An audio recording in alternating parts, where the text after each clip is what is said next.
Maraming salamat sa ating butihing kalihim ng Department of Agrarian Reform, Secretary Conrad Estrella. Magsiupo po kayo.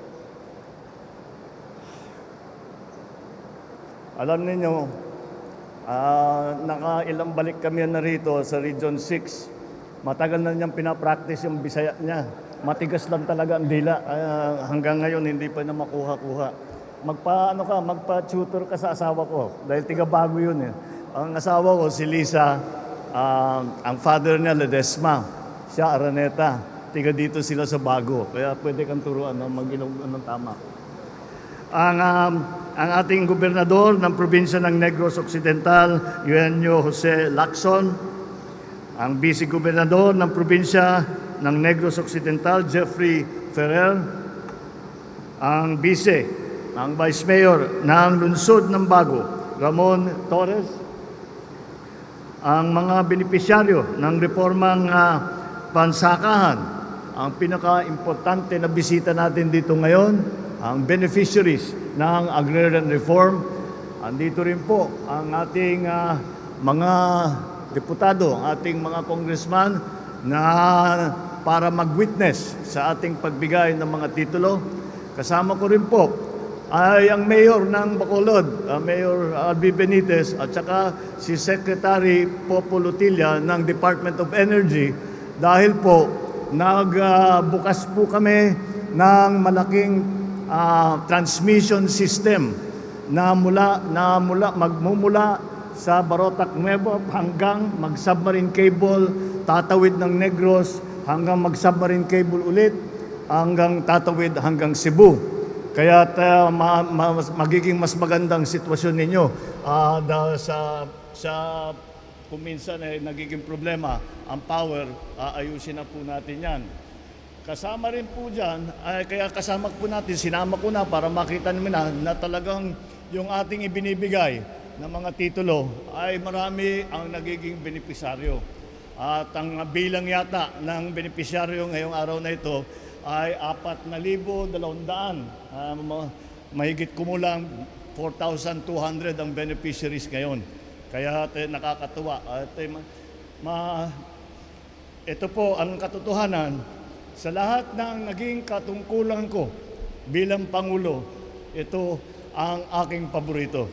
Na matapos na ang pagbigay ng mga titulo, ang parcelization ng mga consolidated CLOA sa ating mga magsasaka. At matagal masyado ang 33 taon, 6 na administrasyon ang nakaraan bago natin na ibigay. Kaya't kagaya ng aking nasabi, ito ang pinaka-paborito kong katungkulan na makapagbigay sa inyo ng sa wakas na maibigay sa inyo ang inyong titulo para makapagsaka kayo na mabuti. Ang ating pagtitipon dito sa Bago City ay patunay na ang inyong pamahalaan sa pangunguna ng Department of Agrarian Reform ay hindi tumitigil sa pagtupad ng aming pangako na mamamahagi ng mga lupang sakahan sa ating mga benepisyaryo. Ang halos 5,000 titulo ng lupa na ibibigay natin ngayon ay bahagi ng higit sa 11,000 titulo na ipapamigay ngayong taon sa ating mga magsasaka sa Negros Occidental. Hindi lamang po sa Negros Occidental at sa buong Pilipinas po. Ang susunod yata namin na pupuntahan ay sa Mindanao. Marami po kaming ibibigay din na mga titulo para sa ating mga DAR beneficiaries. At pinapangako po sa atin ni Secretary Estrella, kanya baka maabot natin ang 100,000 na mabigyan ng titulo sa taong ito. Kaya naman, inaatasan ko ang DAR na palakasin pa ang pakikipag-ugnayan sa mga ahensya ng gobyerno upang suriing mabuti at madaliin ang pagtukoy sa mga benepisyaryo upang mapakinabangan na kaagad ang mga lupang saka nito.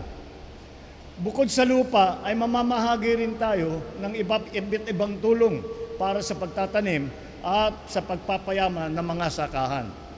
Ilan lamang rito sa halos 70 milyong piso para sa support services tulad ng mga abono, farm machineries and equipment, at mga farm-to-market road. Dahil po, ang agrarian reform ay hindi lamang sa magbibigay ng titulo at iiwanan na kayo.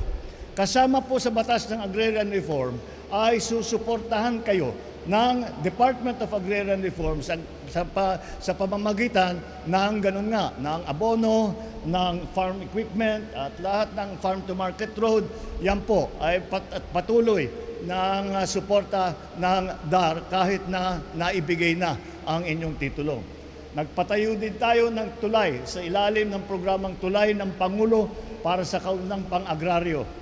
Sa ating pagtataguyod ng bagong Pilipinas, layunin natin ang sabay-sabay na pag-unlad kung saan walang sino man ang maiiwan sa pag-aasenso.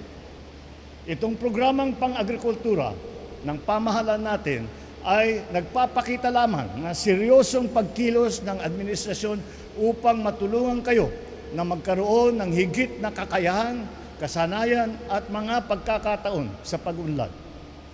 Kung inyo pong matatandaan, nilagdaan ko po ang batas noong Hulyo ng ang nakaraang taon, ang New Agrarian Emancipation Act.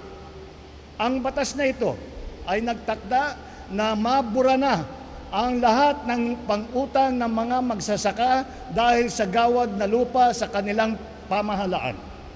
Sa mga tumanggap ng mga e-title nang galing sa collective CLOA at sa mga tumanggap ng CLOA sa mga lupang narehistro bago mag-24 ng Hulyo noong nakaraang taon, malagod kong ipinapaalam na wala na po kayong babayaran na amortization. Burado na po ang inyong utang sa Land Bank. Sa ating mga agrarian reform beneficiaries, may tuturing po kayong mga buhay na bayani ng ating panahon. Kayo ang sandigan namin upang masiguro na sapat ang pagkain sa hapag ng bawat pamilyang Pilipino. Sa ating pagkakaisa, tiyak ako na mapapayabong natin na hindi lamang ang agrikultura dito sa inyong lugar, kung hindi pati na sa buong ekonomiya ng Pilipinas. Makakaasa kayo, nakabalikot ninyo ko at ang buong pamahalaan sa lahat ng inyong pagsisikap. Naway samahan ninyo ako sa pagsasakatuparan ng isang bagong Pilipinas, isang bansang walang nagugutom at ang lahat ay kumikilos para sa kapakanan ng lahat. Madamo gid nga salamat.